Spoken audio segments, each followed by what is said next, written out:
सभी को नमस्कार। वेदों की रचना आज से कई हजार वर्ष पूर्व हुई। मंत्रों का साक्षात्कार ऋषियों ने किया। मंत्र उनके सामने उतरते चले गए, उनको दर्शन हुआ। यह अपौरुषेय इसीलिए माना गया यह काव्य। और इस काव्य के समानांतर पौरुषेय काव्य भी बराबर रचा जा रहा था। अपौरुषेय इस दृष्टि से कहा जाता है कि जो स्वतः उद्गत होता है, कविता जैसे उतरती है। इस दृष्टि से तो जितने भी महान काव्य हैं वो अधिकांशतः अपौरुषेय हैं। उतरती हैं उनकी पंक्तियाँ, मेरे भीतर भी उतर जाती हैं। मेरी भी कविताएँ कुछ अपौरुषेय ही हैं। कोई 2-4 पंक्तियाँ अच्छी उतरती हैं, अचानक कौंधती हैं, उनको हम फिर तराशते हैं, कुछ आगे ले जाते हैं। वैदिक कवि भी यही कहते हैं कि आसमान से जैसे मूसलाधार बारिश होती है, उस तरह से बारिश होती है हमारे भीतर कविता की। लेकिन इन्हें हम फिर तराशते हैं, जैसे बढ़ई तराशता है रथ को। दोनों ही बातें वो भी कहते हैं। सभी अच्छे कवि यही अनुभव करते हैं। तो वेद का मंत्र काव्य है, अपौरुषेय है, उसी अर्थ में अपौरुषेय है जिस अर्थ में कालिदास का भी काव्य अपौरुषेय है। अन्यथा तो कालिदास का काव्य भी मंत्र काव्य है। वह भी आयास उसमें भी है, वहां भी आयास होता है। वो कवि स्वयं बता रहे हैं, वेद के कवि, कि हम आयास भी करते हैं। उतरती हैं मंत्र की वाक्यावली, फिर हम उसको तराशते हैं, फिर हम विचार भी करते हैं कि इसमें क्या गुण है, दोष है। पौरुषेय और अपौरुषेय दोनों एक साथ चलते हैं। वहां पौरुषेय नीचे है, अपौरुषेय प्रधान है। कहीं पौरुषेय पहले है, आयास पहले है, हम जोड़ रहे हैं, तुक जोड़ रहे हैं, और फिर उसके साथ स्फुरण भी हो रहा है। बिना एक के दूसरा नहीं होता है। जो लोग अच्छा साहित्य लिखते हैं वो यही मानेंगे। और मैं चूंकि लिखता भी हूँ और विवेचन भी करता हूँ, इसलिए मेरी बात स्वीकार करनी चाहिए, क्योंकि मैं समीक्षा भी करता हूँ और रचना भी करता हूँ। वेद के कविता के समानांतर जो कि पौरुषेय माना गया, इस दृष्टि से एक धारा लोक काव्य की भी थी। और वेद स्वयं साक्षी देता है कि गाथाएं लिखी जा रही हैं, नाराशंसी होती है, गीत हैं, ये वेद मंत्र उपज रहे हैं, देखे जा रहे हैं, और उनको संकलित किया जा रहा है, उनको बढ़ाया जा रहा है। उसी के समानांतर लोक काव्य भी है, और उसकी चर्चा वेदों में ही आती है। वेद ही बताते हैं कि गाथाएं और गाथाकार हैं। गाथाकार भृगु हैं। भृगु का उल्लेख जो ऋषि हैं उनका गाथाकार के रूप में वेद ही करता है। तो संहिताओं के साथ गाथाओं की रचना, नाराशंसियों की रचना जो लोक काव्य है। नाराशंसी का तो अर्थ ही होगा कि नर का आशंसन जिसमें हो। जो हमारे बड़े नायक हैं उनकी प्रशस्ति में जो कविताएं गाई जा रही हैं, गीत गाए जा रहे हैं, वो नाराशंसी हैं। आख्यानों का साहित्य, वह भी लोक साहित्य है, उसकी भी रचना हो रही है। तो मंत्र काव्य के समानांतर जिसको कि पौरुषेय माना गया, इस दृष्टि से कि वो इल्हाम उसका एक तरह से होता है, प्रकाशित वह होता है। उसके समानांतर आख्यान गाथाएं इनकी रचना होती रही। और व्रात्य सूक्त जो अथर्ववेद का है, उसमें व्रात्य का लंबा वर्णन है। उसमें कहा गया है कि व्रात्य चलता गया, उसके पीछे चारों वेद चले, उसके पीछे आख्यान चले, इतिहास पुराण चले, गाथाएं चली, नाराशंसियां चली। यह व्रात्य की बड़ी महान, व्रात्य का बड़ा महिमान महान महिमा है, ऐसा उसमें वाक्य व्रात्य सूक्त जो है अथर्ववेद के उनमें आता है। तो ये लोकप्रिय साहित्य है। संहिताओं के साथ पीछे पीछे वह भी चल रहा है, उनके समानांतर। ब्राह्मण ग्रंथों में तो गाथाएं भी आती हैं, और जो आख्यानों में बीच बीच में गाथाएं गाई जाती थी। आख्यान सुनाए जा रहे हैं और गाथाएं बीच बीच में उनमें आख्यान सुनाते समय गाई जा रही हैं। आख्यान लोक साहित्य है, उसमें जो गाथाएं गाई जा रही हैं वे लोकगीत हैं, जिनको आज कल हम लोकगीत कहते हैं। ऐत्रेय ब्राह्मण में जन्मे जय के विषय में यह गाथा गाई जाएगी, ऐसा बताया गया है। आसंदीवती धान्यादम रुक्मिणम हरितस्रजम अश्वम बबंध सारंगम देवेभ्यो जन्मे जय। ऐसी गाथा जन्मेजय का वर्णन करते हुए उसकी गाथा गाई जाएगी। दोषंती या दुष्यंत के पुत्र भरत को लेकर के कुछ गाथाएं गाई जाएंगी। इनका भी ब्राह्मण ग्रंथों में उदाहरण दिया है कि ये गाथाएँ उसके संबंध में गाई जाएँगी। दुष्यंत नाम है वैदिक साहित्य में और कालिदास ने अभिज्ञान शाकुंतल लिखा, उसमें उन्होंने दुष्यंत कर दिया है। महाभारत में तो दुष्यंत ही है, दुःशंत। और जो कथा है वह तो महाभारत से बहुत पुरानी है, वेदकाल की कथा है दुष्यंत और दुष्यंत जिसको हम कहते हैं, महाभारत जिसको दुष्यंत कहता है और ब्राह्मण ग्रंथ भी उसको दुष्यंत ही कहते हैं। उसकी कथा, शकुंतला की कथा, यह तो वैदिक साहित्य में मिलती है, बहुत पुरानी कथा है। तो दौष्यंती अर्थात दुष्यंत के पुत्र भरत को लेकर के गाथाएं गाई जाएंगी, ऐसा ब्राह्मण ग्रंथों में बताया गया। हिरण्यन परिव्रतान शुल्कान कृष्ण दतो मगान मश्नारे भरतो दादच्छतम मश्नारे भरतो दाच्छतम बद्धानि सप्त च। यह दुष्यंती अर्थात दुष्यंत के पुत्र भरत ने कितना दान दिया, उसकी प्रशंसा की गई है।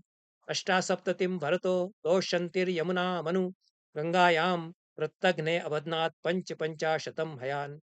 यह 78 अष्टासप्तति 78 घोड़े और पंच पंचाशत 55 घोड़े उन्होंने यमुना के किनारे किनारे और गंगा के तट पर तैयार किए प्रत्यग्न के लिए, इंद्र के लिए, ऐसा इसमें कहा गया है।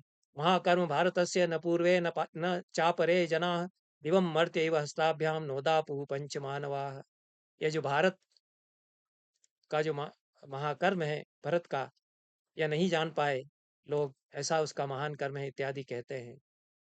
ये गाथाएं राजसूय यज्ञ के अवसर पर गाई जाएंगी। तो यज्ञों में, वैदिक यज्ञों में गाथाएं गाई जाती थी। विवाह के अवसर पर गाथाएं गाई जाएं, यह भी निर्देश मिलता है। और मैत्रायणी संहिताओं में मैत्रायणी संहिता में तो विवाह विवाह के अवसर पर जो गाथाएं गाई जाएंगी उनके उदाहरण दिए हैं। तो ये लोकगीत हैं। जैसे विवाह के अवसर पर महिलाएं गीत गाती थीं, अब कोई महिलाएं उस तरह के गीत अब नहीं गाती।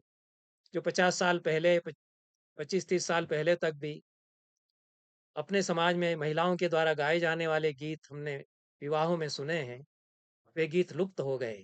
उनमें बड़ी आशु रचनाएं भी हुआ करती थी, तुरंत नई पंक्तियां जोड़ी जाती थी और उनकी धुनें चली आ रही हैं पीढ़ी दर पीढ़ी, वे गाए जाते थे। उनका संकलन भी पूरा नहीं किया गया है। ये वैदिक काल से परंपरा चली आ रही है, हजारों साल से, 10,000 साल पहले से परंपरा चली आ रही है कि विवाह में गीत गाए जाएंगे। और उनका मैत्रायणी संहिता उदाहरण देती है।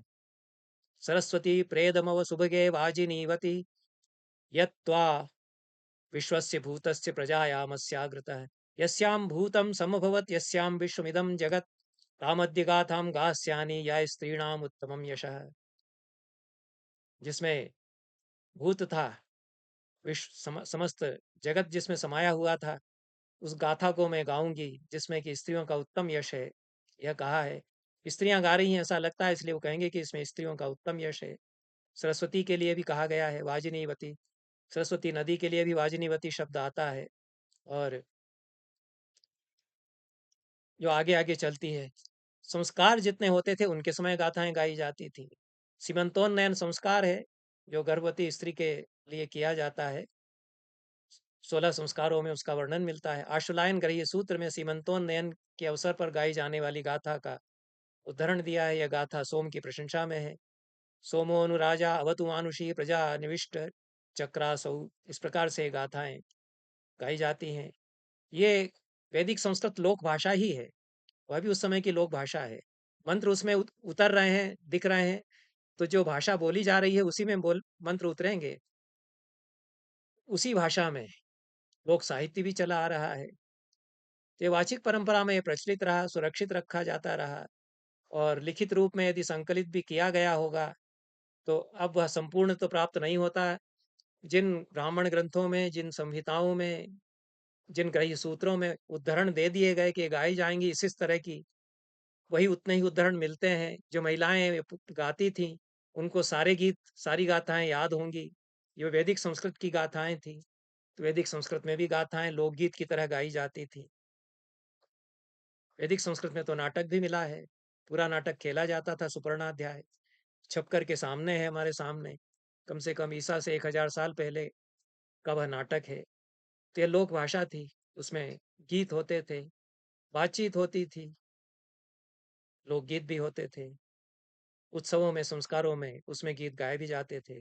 ऐत्रेय महीदास ने जो रचना प्रक्रिया पर बात की है, उसमें उन्होंने कहा है कि 2 तरह के शिल्प होते हैं, एक देव शिल्प, एक मानुष शिल्प। जो मनुष्य शिल्प रचता है वो मानुष शिल्प है। फिर उन्होंने कहा कि 2 प्रकार के गीत होते हैं, एक देवगीत, एक मानुष गीत। देवगीत तो वही हुआ जो मंत्र काव्य के रूप में उतरता है, साम वेद में उसको गाया जाएगा, वह देवगीत है। और एक मानुष गीत होता है, जो मनुष्य रचते हैं, मनुष्य गाते हैं। यह उसका सौंदर्य शास्त्र भी ऐत्रेय ने बताया। अब इनकी पारस्परिकता एक तरह से चलती है। वेदों के जो ऋषि हैं, वो इस तथ्य से अवगत हैं कि लोक साहित्य है, उसमें किस तरह से टेक लगती है, अंतिम शब्द दोहराए जाते हैं। इसका असर मंत्रों पर आता है। भले ही वो मंत्र वो देख रहे हों, लेकिन चित्त ही मन की ही आँख से तो देख रहे हैं, तो रचे जा रहे हैं मन की आँख से देखे जाने पर उनमें लोक साहित्य की प्रतिच्छायाएँ, उसके अक्स आते हैं। ऐसे अनेक सूक्त हैं, जिनमें लोकगीतों की प्रतिध्वनियाँ हैं, लोकगीतों की आहटें हैं, टेक है लोकगीतों की, जिसको स्थाई या टेक कहते हैं। अपाला पर मैंने बात की है कुछ दिन पहले। अपाला एक वैदिक ऋषि हैं, महिला हैं और वो इंद्र के लिए जो मंत्र देख रही हैं, जिन मंत्रों की रचना उनके द्वारा हो रही है, उसमें गीत की कड़ियाँ जैसी आती हैं। इंद्राय सुनवैत्वा, शक्राय सुनवैत्वा। ये जो टेक एक तरह से आती है, गीत का असर एक तरह से है। शनैरियो शनिकैरिव इंद्रायेन्दो परिस्रव। ये जो रिपीटिशन होता है, गीत की कड़ियों की तरह से दोहराया जाता है एक पंक्ति को। ये अपाला जो वेद की कवि हैं, महिला हैं, उनके मंत्रों में हम देखते हैं। और नाराशंसी पर मैंने चर्चा की है कुछ दिन पहले। राजा रघुनाथ नायक की राजसभा में रामायण किस प्रकार से गाई जाती है, तो वह नाराशंसी की उसके साथ-साथ वंशावली उनकी गाई जाती है, राजा रघुनाथ नायक की, जब वो अपनी राजसभा में बैठते हैं। तो उसमें उस वंशावली में नाराशंसी की जो परंपरा है, वैदिक काल से जो चली आ रही है, वह हम देखते हैं 16वीं शताब्दी में कि मनुष्यों के चरित्र का वर्णन, उनकी वीरता का वर्णन, उनकी वंश परंपरा का वर्णन, ये नाराशंसी गान है। चारण लोग गाते हैं, मागध लोग गाते हैं, सूत बंदी गाते हैं। ये महाभारत भी बताता है कि गाथा नाराशंसी, ये मागध सूत बंदी गाते हैं। यजुर्वेद के 30वें अध्याय में अश्वमेध आदि वैदिक यज्ञों में सूत की उपस्थिति अनिवार्य बताई गई है और 30 प्रकार के शिल्पियों की सूची यजुर्वेद में है। अनेक प्रकार के शिल्पियों की सूची यजुर्वेद के 30वें अध्याय में है कि इनको अश्वमेध आदि यज्ञों में आमंत्रित किया जाएगा, ये लोग रहेंगे, नहीं तो यज्ञ का अनुष्ठान ही पूरा नहीं होगा। तो नृत्ताय सूतम गीताय शैलूषम कारवे रथ कर्माणम, इस प्रकार से उसमें मंत्र लंबी सूची के साथ दिया गया है। नृत्य के लिए सूत को, गीताय शैलूषम, गीत गाने के लिए शैलूष को, कारुकर्म के लिए वुडवर्क या लकड़ी के काम के लिए रथकार को, बढ़ई को, इस प्रकार से। तो ये अनेक सूक्तों का अध्ययन यदि किया जाए, सूर्या सूक्त है, बहुत लंबा है। विवाह के अवसर पर पढ़े जाने वाले मंत्र उसमें है, वैवाहिक लोकाचार उसमें है, वधु की विदाई के समय जो परिजन कह रहे हैं वो उसमें है, मार्मिक सूक्त है। तो उसमें कहीं-कहीं गीत उस प्रकार के उनकी प्रतिध्वनियाँ हमको मिलती हैं। अरण्यानी सूक्त है, बहुत सुंदर सूक्त है और उसमें लकड़हारे लकड़ी काट रहे हैं, छकड़े पर शकट पर लकड़ी लाद रहे हैं, तो उसमें जो प्रतिध्वनियाँ सारे जंगल के लिए गीत एक तरह से वो बन जाता है। बहुत सारे सूक्त वेद के श्रमजीवियों के गीत हैं और हमारे गुरु थे प्रोफेसर रामजी उपाध्याय, उन्होंने सोम सूक्तों का अध्ययन करके उन्होंने कहा कि ये तो सोम को निचोड़ने वाले जो मजदूर हैं, उनके द्वारा गाए जाने वाले गीत हैं और वो उसमें टेक उसी तरह से दोहराई जाती है, जो गीत गाते हुए लोग, मजदूर लोग जिस तरह से दोहराते हैं। ये मैं वैदिक ऋषियों की महत्ता को न्यून करने के लिए नहीं कह रहा हूँ। वो तो स्वयं ही कहते हैं कि हम लोग मजदूर हैं, वैदिक ऋषि ही कहते हैं, मैं नहीं कह रहा हूँ। कारुरहं ततोऽभिषक् उपलप्त प्रक्षिणीनना। वेद में आता है, ऋग्वेद में आता है, मैं बढ़ई हूँ, मेरी माता कंडे पोतती है, पाथती है, मेरे पिताजी वैद्यगिरी करते थे। श्रमजीवियों का ही काव्य पूरा है।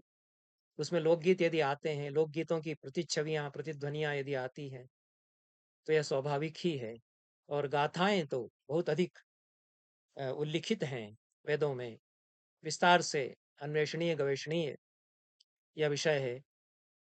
निदर्शन मात्र, दिङ् निर्देश मात्र मैंने किया है। बहुत-बहुत धन्यवाद। सभी को नमस्कार।